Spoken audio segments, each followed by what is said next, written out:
Bom dia, boa tarde, boa noite, boa madrugada. Não sei o horário que você vai estar assistindo, mas vamos dar continuidade neste curso. Parece que você está triste, cansado, desanimado. A dependência química, ela entra na vida do ser humano, ela faz uma destruição tremenda. É como se você pegasse o Antigo Testamento e desse uma parada numa leitura que fala mais ou menos assim. Mais ou menos não, fala assim. No princípio criou Deus os céus e a terra. Agora para aí, vamos refletir. Deus criou os céus e a terra. Ao ponto da crença, de acreditar nessa força maior, nesse Deus Criador, esse ser onisciente, onipotente, onipresente, esse ser ao qual a sabedoria se curva diante da sua presença para lhe pedir conselho. Então, se ele criou os céus e a terra, então, logicamente, que a terra estava perfeita. Mas aí nós vamos dar uma pausa, porque nós vamos para o versículo 2, que diz assim: porém, a terra estava sem forma e vazia, e o Espírito de Deus pairava por sobre a face do abismo. Aí você pega aquilo que era perfeito. Agora vamos dar uma refletida. O ser humano, o pai, o filho, o jovem, eu, um filho dedicado a muitas e muitas e muitas coisas. Só para ter uma ideia, no ano de 2000, eu tinha 10 anos. Eu era muito curioso. Eu com 10 anos de idade, daquela época, da onde eu consigo lembrar um pouco mais. Eu sempre gostava de pegar o Novo Testamento, vou até pegar aqui, desse aqui, não sei se você teve a oportunidade de ter um desse aqui. Eu colocava dentro do bolso aqui assim, não dessa calça, também não, já tem anos, né? Colocava dentro da calça e dizia que era minha carteira quando as pessoas me perguntavam. Eu tinha vergonha de dizer que era a Bíblia. Nossa, o maior preconceito naquela época, lá da onde eu vim. Então eu sempre gostava de ler o livro de Salmos, o Novo Testamento completo, eu li bastante. Então eu sempre fui muito encantado pela curiosidade da existência de um ser superior. E nesses ensinamentos que eu fui tendo ao longo dos anos, mesmo diante das adversidades, dos problemas, das dificuldades que a vida me proporcionou, e eu abracei sem medir esforços, e tudo isso foi trazendo para mim uma experiência e, em muitas das partes, experiências desagradáveis, cujo foram atos, ou seja, consequências das minhas escolhas, do que eu escolhi para mim, do que eu quis que acontecesse comigo, não as consequências daquelas atitudes, mas por ter tomado aquela decisão de fazer certas situações na minha vida, isso me levou a receber as consequências dos meus atos. Os atos inadequados trouxeram para mim aquilo que machuca, aquela disciplina que a vida dá. Quando eu li no ano de 2014, se não me falha a memória, um livro do doutor e psiquiatra Augusto Cury, ao qual ele fala do Harry Potter na Escola da Vida, e aí eu fiquei refletindo sobre aquela parte ao qual ele descreve Escola da Vida. Nada melhor do que a própria vida para nos ensinar de belíssimos ensinamentos, das quais a própria escola não tem essa capacidade de nos ensinar. Não porque a escola é ineficiente, não porque os professores são desqualificados ou são antiprofissionais, nada disso. É porque muitas das coisas que acontecem no nosso dia a dia, no nosso cotidiano, nós vamos aprendendo ao longo da vida. E isso vai trazendo para nós uma certa experiência que, em parte, nos ajuda a um crescimento, porque quando sentimos uma dor, nós queremos ter uma visão diferente daquilo que está acontecendo conosco, então, ou seja, nós não queremos mais sentir essa dor. Eu falo por mim, por minha experiência, que quando eu comecei a pensar nessas questões, não naquela época, no ano de 2000, mas ao longo do tempo, depois que eu já tinha sofrido bastante, que já há alguns anos no uso compulsivo das substâncias químicas, eu fui subindo de nível, descendo a escada. Subindo de nível no sentido de novas experiências com novas substâncias químicas, mas descendo o nível no ponto de me afundando cada vez mais no lamaçal daquele pecado, daquela destruição, daquilo que estava me corroendo, que estava me destruindo, que estava acabando com a minha vida. Quando eu tinha 9 anos de idade, que eu tomei meu primeiro porre, é compreensível porque eu já estava cansado de sofrer o abuso que eu sofri. Abuso sexual é uma coisa muito que machuca muito, não só apenas o ato físico, mas também o após, o que vem depois, aquelas lembranças, aquele medo, aquele trauma, das pessoas chegarem, querer te abraçar e você recuar, você começar a ficar com medo das pessoas, você não confiar em si, não confiar nas outras pessoas. Então tudo isso aconteceu comigo e foi me fazendo com que eu tivesse novas visões. E aí me tornei um jovem rebelde. Comecei a contrariar tudo aquilo que diziam para mim, não faça isso, eu ia lá e fazia. É como se eu tivesse parado naquela história de Adão e Eva, quando Deus disse para ele que de todos os frutos eles poderiam comer, mas apenas aquela árvore que dava o fruto do conhecimento do bem e do mal, ele não era nem para tocar.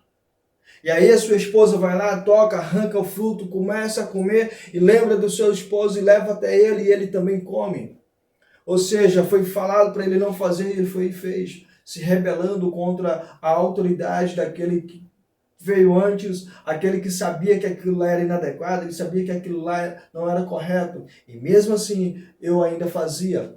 Quando a minha mãe dizia para mim, ó, eu não quero que você fume. A minha mãe dizia isso, e a minha mãe nunca fumou, minha mãe nunca, ela não tem nem uma viela de bafo, de nicotina, ela nunca fumou. Meu pai hoje está na luta contra o cigarro, graças a um bom Senhor, esse Deus poderoso está aí lutando todos os dias, né, e buscando aí cada vez mais parar de fumar. Até a gravação desse vídeo aí, eu tive conversando com ele esses dias, e ele falou que ainda está nessa luta, graças a Deus, não desistiu, e sempre está acompanhando aí os trabalhos que estou fazendo aí, e acompanhando, isso é importante. Então, quando ela falava isso, para mim, era uma questão que, tipo, ela não manda em mim. Assim eu pensava, ela não manda em mim. Quem manda na minha vida sou eu. E quando eu via as outras pessoas fazendo o uso do cigarro, eu ouvia mais em questões que as pessoas utilizavam o cigarro como um escape. Algumas das pessoas, quando estavam nervosas, até diziam, estou nervoso, me dá um cigarro.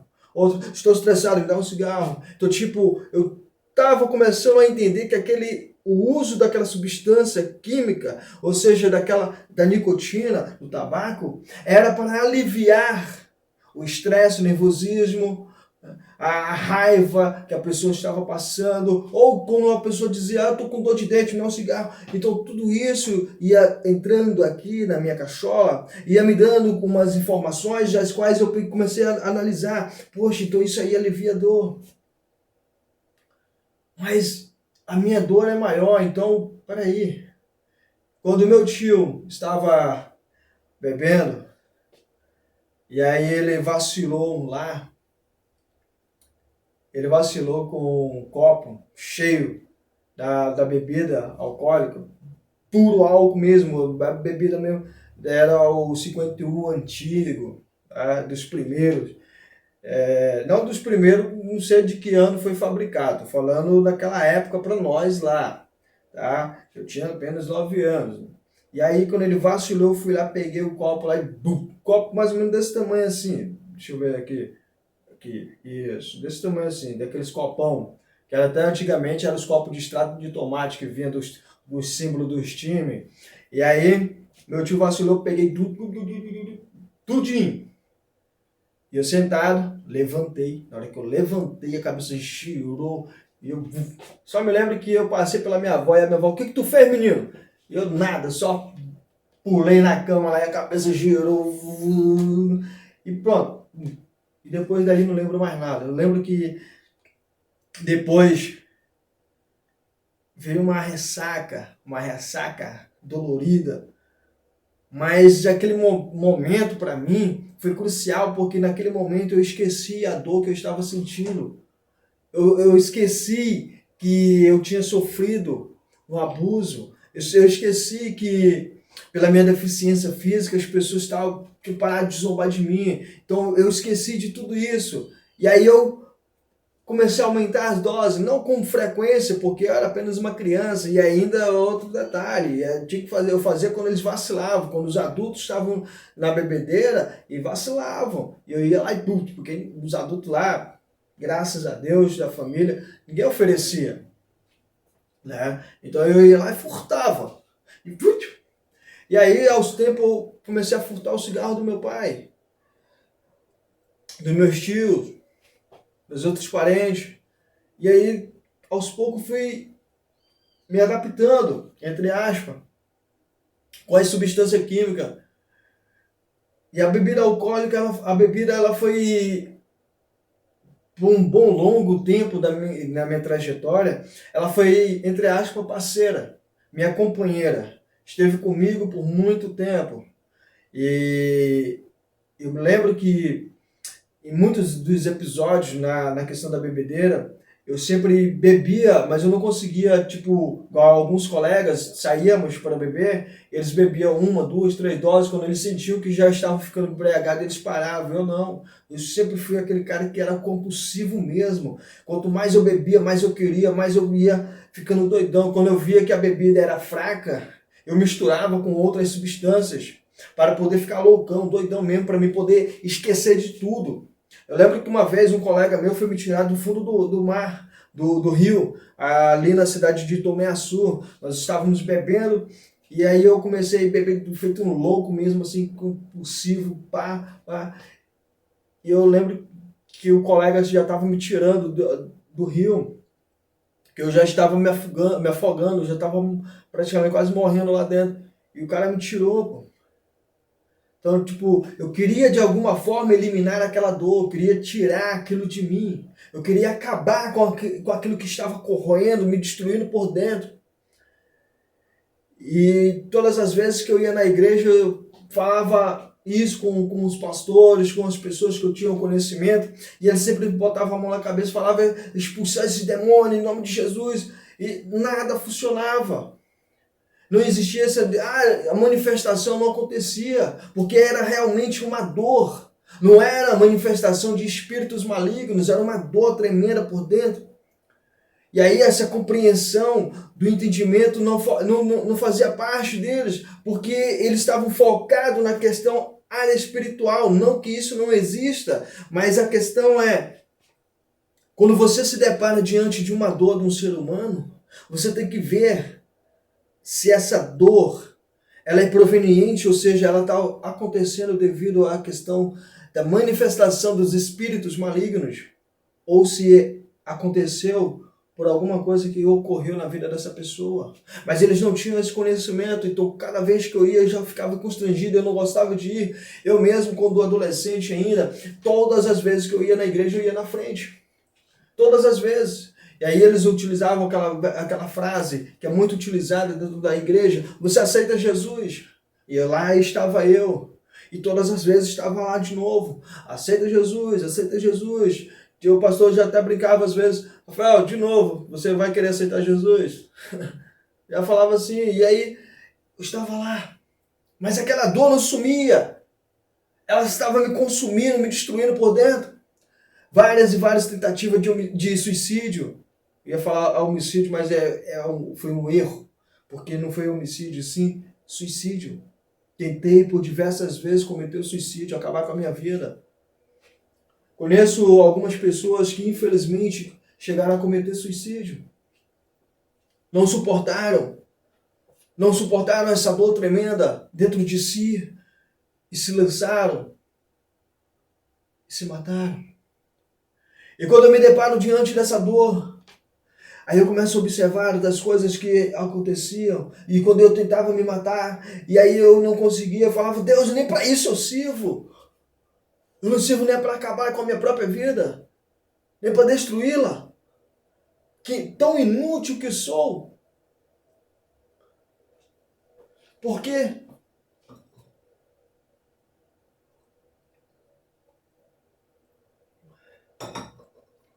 Eu comecei a ler a Bíblia novamente, mas não fazia sentido.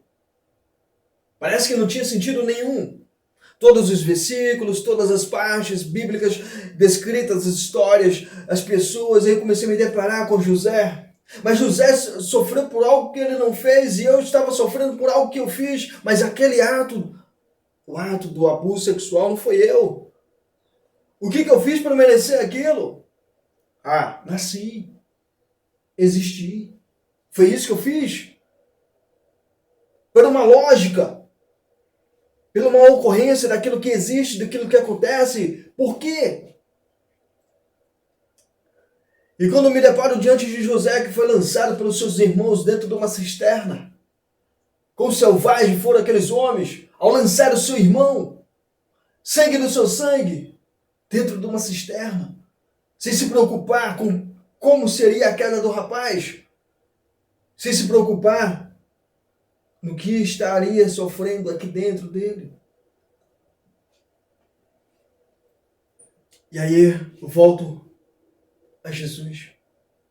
Quando eu li o livro uma espírita, ao qual muito aprecio e admiro, mas infelizmente ela já se foi, já não está mais entre nós, Zíbia Gasparetto, num livro que ela descreve Ninguém é de Ninguém, esse livro contando aquela história, aquele homem que outrora era um conde, era um poderoso, depois ele se torna um dono, proprietário na reencarnação, proprietário de uma loja de materiais de construções, e depois ele perde tudo, e depois ele vai se erguendo novamente, e se deparando diante daquilo, mas assim, em questão do que a pessoa quer.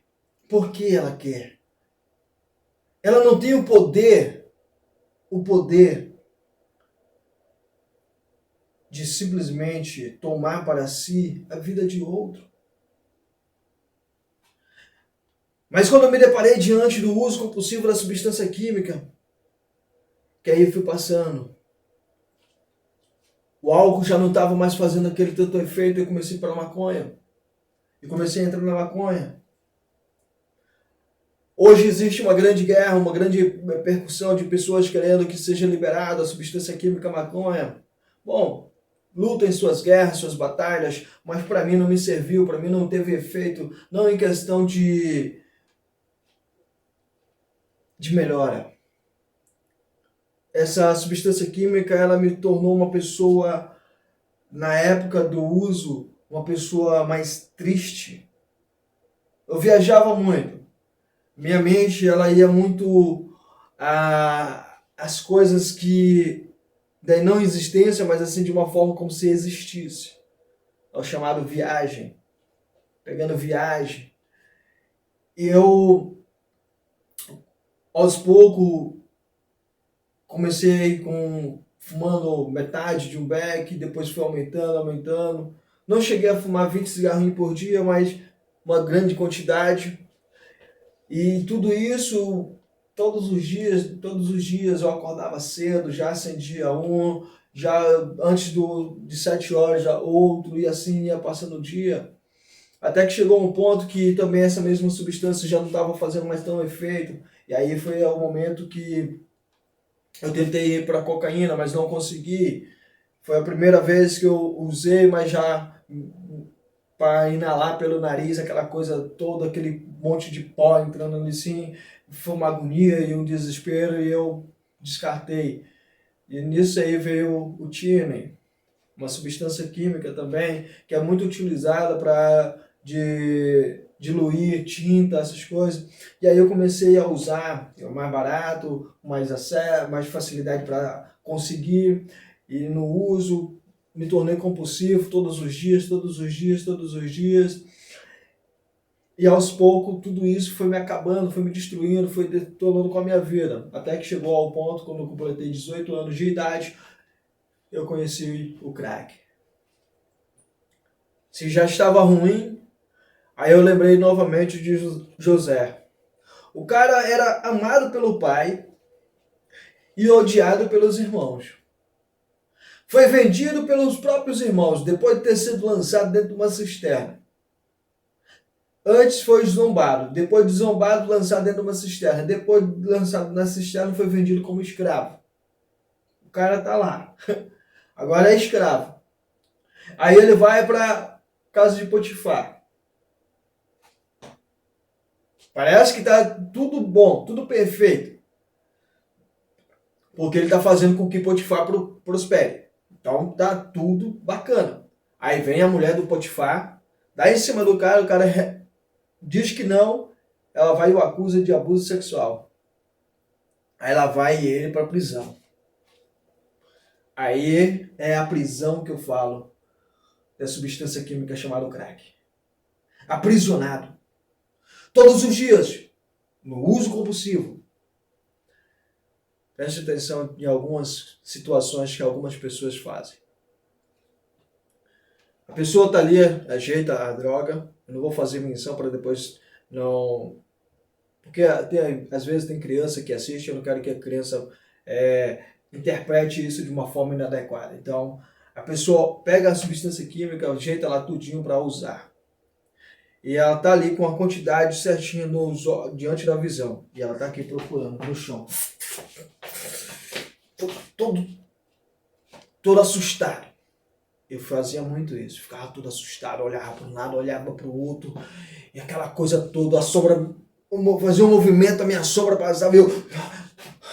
Batia na porta, parecia que tinha gente entrando. Voz de pessoas falando próximo assim. Aquela coisa toda, aquela agonia, aquele desespero. Não gostava de sair de dia só se fosse para comprar mais. Não que eu gostava de sair, mas eu tinha que ir para comprar mais. E aí me isolava, me trancava dentro do meu quarto, da minha casa, ficava sozinho. Se batesse na porta, eu ficava caladinho para ninguém entrar. Para ninguém entrar. E se a pessoa ficasse insistindo, batendo na porta, eu ficava caladinho, cara.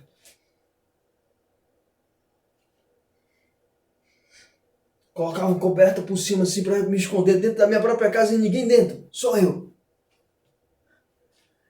Celular trocado, vendido, roupas desleixado, relaxado, tudo ia sendo destruído. E aí começou a vir a destruição física, meu corpo esquelético, as infecções, a garganta, dente estragando por dentro, se destruindo. Algumas vezes meu coração acelerava de uma forma que faltava disparar, sair do lugar.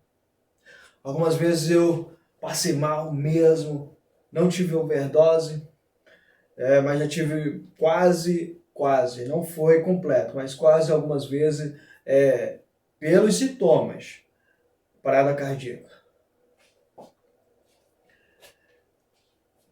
E aí os amigos que eu fui perdendo.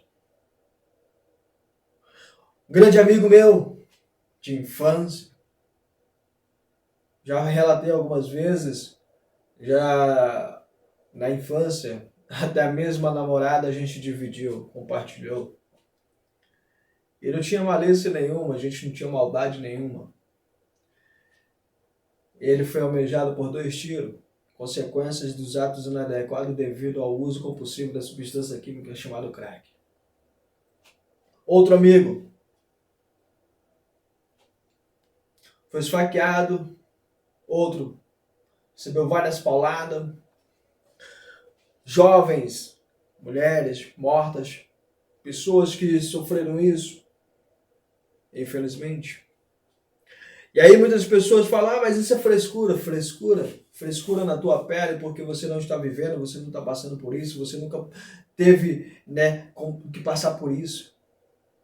Às vezes você olha assim e fala assim, nossa, mas fulano era tão gente boa e agora está aí. Eu ouvi muitas pessoas falarem assim, nossa, o Rafael era tão gente boa, mas como assim? Eu desde pequeno vinha sofrendo, desde pequeno eu vinha passando pelas dificuldades, as barras, enfrentando todas as dificuldades. Quando eu entrei no uso, que eu me joguei mesmo de cabeça no uso compulsivo do crack, que as pessoas me diziam, nossa, mas ele era tão bonzinho. mas ninguém sabia a dor que eu estava passando por dentro. Ninguém sabia as dificuldades que eu estava tendo. Não. Quando eu comecei a fazer um acompanhamento psicológico, por isso que eu falo, eu sempre ressalto isso, a importância de você fazer um acompanhamento psicológico, encontrar um profissional que vai te entender, que vai te compreender, e estudou para isso, trabalhou para isso. Quando eu comecei a fazer um acompanhamento psicológico, eu fui me conectando. Aquilo que eu não entendia, eu comecei a entender. Aquilo que eu pensava que era frescura, aquilo que eu pensava que era simplesmente manifestação de demônios, aí eu comecei a entender que aquela dor interna, aquele sofrimento que eu havia sofrido, daquelas coisas que aconteceram comigo, não existiria a possibilidade de eu esquecer, a não ser se passar por um processo de amnésia ou de Alzheimer. Mas fora isso, eu teria que aprender a liberar o perdão. E liberar o perdão é a parte mais difícil que existe. Por quê? Porque liberar o perdão a uma pessoa que te fez mal. Eu vi uma reportagem de uma mãe, uma certa feita, que o filho dela foi assassinado. E ela chega às pessoas que executaram o filho dela e diz para eles, eram parece 3 jovens, se não me falha a memória, e diz a eles: eu perdoo vocês. Eu perdoo vocês. O que aquela mãe disse, aquele jovem, impactou tanto a eles, com certeza, mas a mim, de uma forma que eu fiquei, nossa, mas como uma mulher faz isso? Aqueles ali mataram o filho dela, fosse eu, pegava um facão, metia lá uma pada no pescoço daqueles bandidos, o quê? E aí eu comecei a entender que Deus, ele fala a respeito do perdão. Na oração do Pai Nosso, perdoa as nossas ofensas, e ainda é confirmado pelaquilo, ou seja, por uma frase interessante, assim como nós perdoamos nossos devedores. Eu vejo muito. E aí eu comecei a liberar o perdão a uma pessoa que me fez esse mal. Mas não esqueci.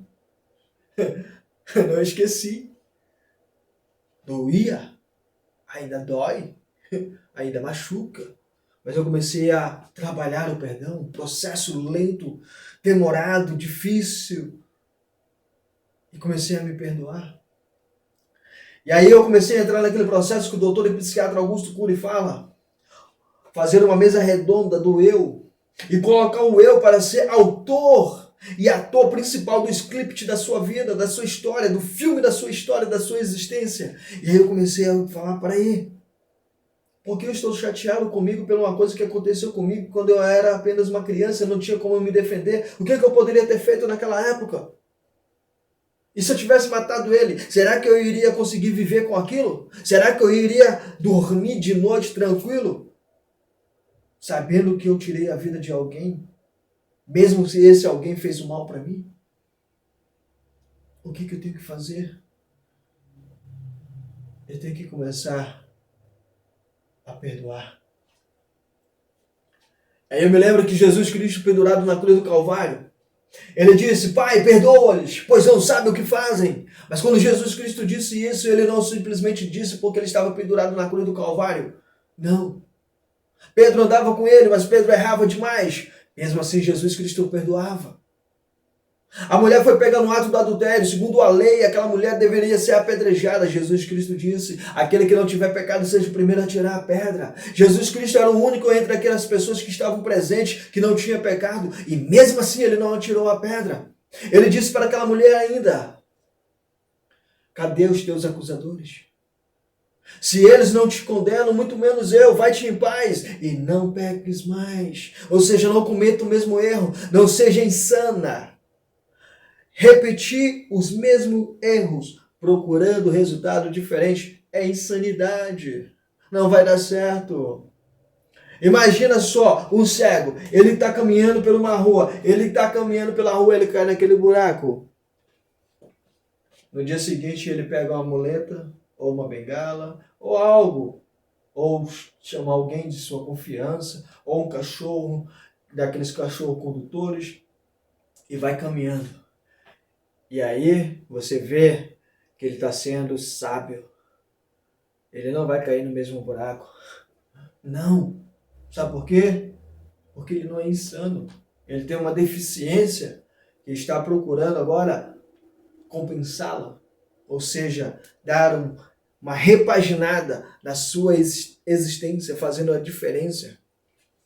E Jesus Cristo, aquela mulher, estava lá diante dele. Aquela mulher sofria. Aquela mulher estava sofrendo. Mas Jesus Cristo, ao invés de dizer, lança a pedra nela, lasca bem na cabeça dela, estoura os milholos dela e mata logo ela e acaba bom. Acabou. Ele disse, aquele que não tiver pecado, ou seja, ele colocou aqueles homens para fazer uma reflexão das suas existências, de cada um, do seu dia a dia, fazer uma análise de si próprio.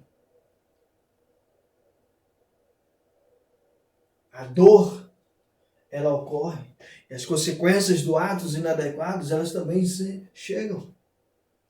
Ao longo dos anos, depois de viver dentro de uma clínica de reabilitação, depois de passar por esse procedimento, aprender algumas ferramentas importantes para colocar em prática, ainda cometo erros? Sim.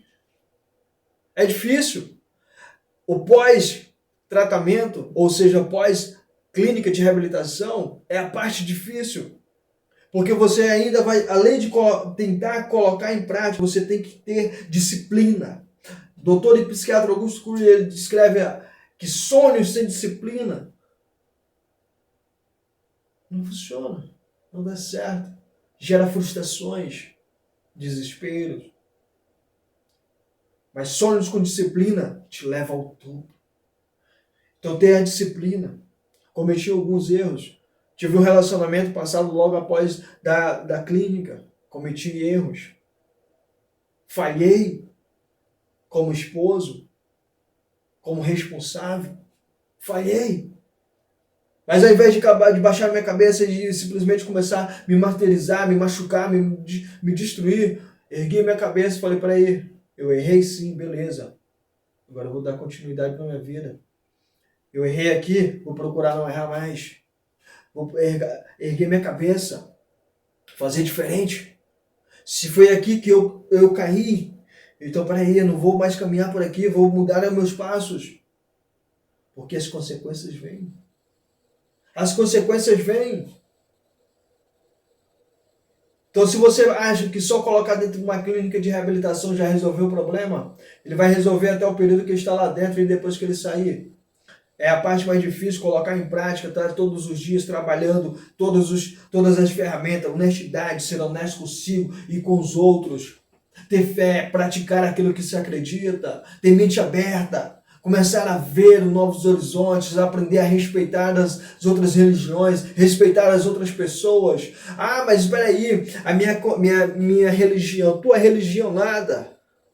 Se você segue uma religião, preste atenção num detalhe bem importante. Seguir uma religião não significa se isolar do mundo. Seguir uma religião é aquilo que você acredita, mas você tem que respeitar as outras. Não interessa se é contra aquilo que você prega. Não interessa se é contra tudo aquilo que você aprendeu. Aprenda a respeitar. Isso vai gerando a mudança dentro de você. Essa mudança ela é importante. Porque às vezes você quer simplesmente fazer um reboliço, mas o maior reboliço está dentro de você.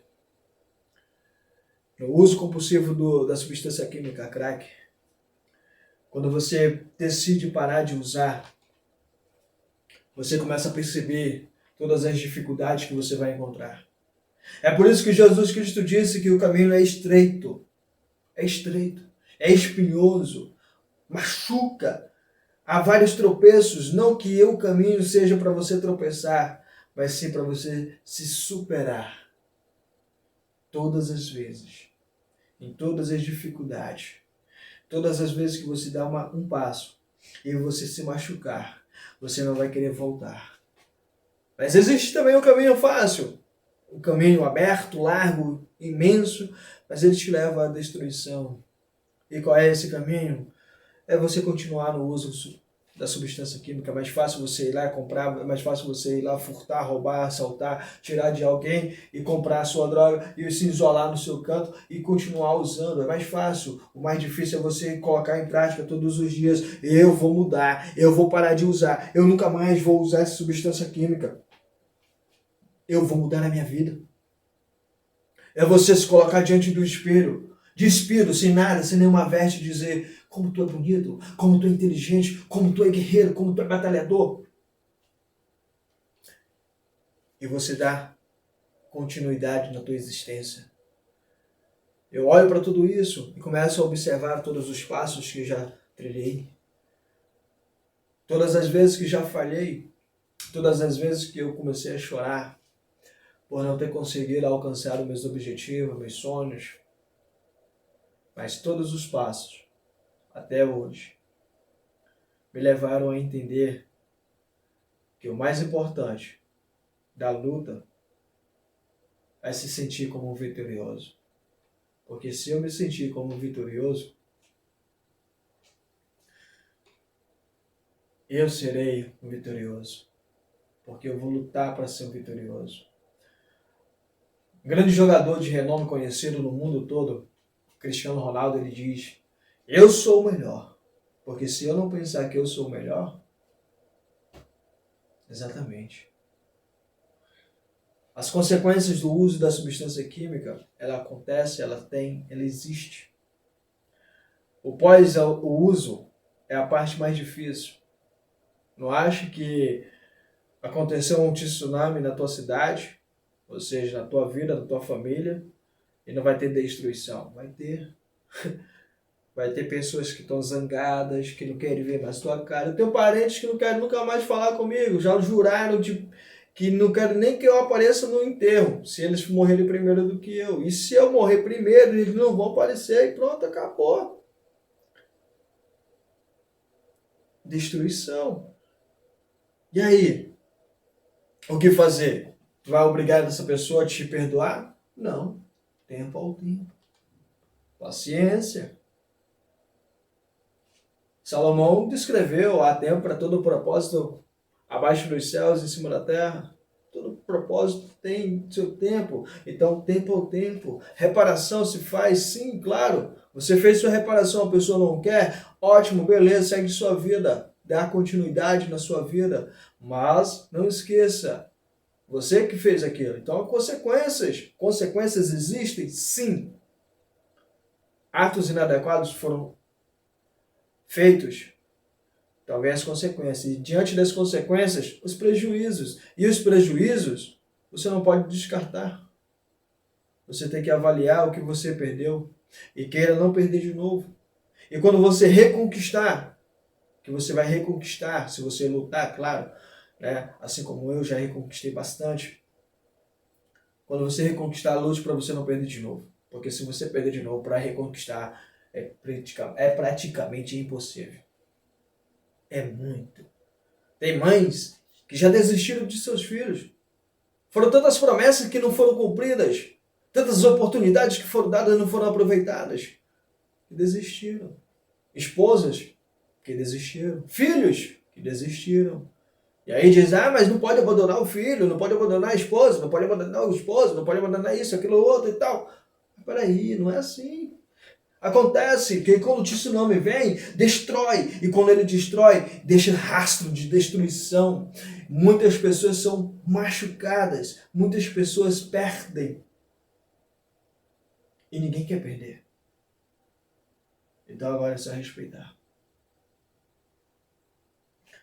Eu espero que você tenha aprendido aqui que você decidiu parar de usar droga. Não significa que não vai ter as consequências. Mero engano. Mero engano. As consequências vêm. E quando ela vem, não é uma questão de aceitar. É uma questão de respeitar. Respeite. E lute para não cometer de novo os mesmos erros. Que Deus abençoe sua vida, sua história, sua família e que você possa dar continuidade na tua existência. Obrigado por existir, ser essa pessoa maravilhosa. O curso, ele se encerra aqui. Mas neste mesmo canal, enquanto eu estiver vivo, vou estar sempre colocando novos vídeos, novos cursos. Em breve eu vou estar colocando aí o novo curso, Parar de Fumar. Exatamente, a arte de parar de fumar. Fique esperto. Que Deus abençoe sua vida, sua história e toda a tua família. Quero finalizar com uma pequena reflexão, que diz assim: se diante da tua existência existe a possibilidade de você pensar no que você é capaz de fazer, e você simplesmente se negar a pensar, você já deixou de existir. Mas se você, além de pensar, praticar todos os dias aquilo que você quer alcançar na sua vida, e você colocou na sua mente que você já tem essas coisas no mundo da sua mente, o material nunca será impossível. A não ser que você queira abraçar o sol. Aí será impossível. Forte abraço. Tchau, tchau.